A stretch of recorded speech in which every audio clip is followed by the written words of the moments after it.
Okay, we're going to talk about reciprocal trig ratios. The specific problem we're going to go over is if the secant of theta is equal to -5/2 and the angle is between pi and 3π/2, find the other trig ratios.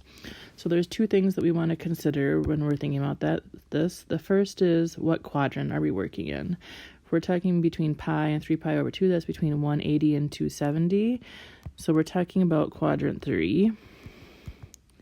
And then the second thing we want to consider is what does our triangle look like if we were going to draw a triangle to represent that ratio. So if the secant is -5/2, we know secant is the reciprocal trig function of cosine. So we know that the cosine is going to be -2/5.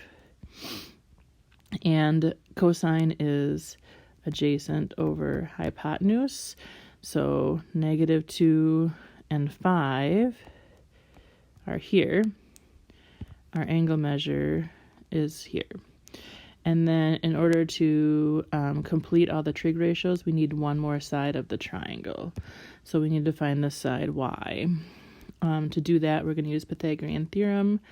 So -2 squared plus y squared equals 5 squared. This is 4, this is 25, so y squared is equal to 21. Take the square root of both sides. Y is equal to plus or minus the square root of 21. Now we determine if it's positive or negative by looking at the quadrant. In quadrant 3, both x and y are negative, so it is negative square root of 21. And then we just use those three numbers, negative square root of 21, to write the ratios. So we did secant and cosine. Let's talk about sine. That is opposite over hypotenuse, so negative square root of 21/5. Cosecant is the reciprocal of that, so 5 over negative square root of 21. If we don't want to have a radical in the denominator, we multiply by square root of 21, and we get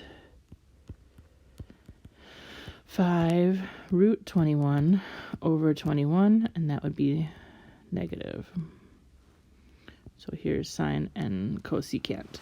The last two that we need to think about are tangent.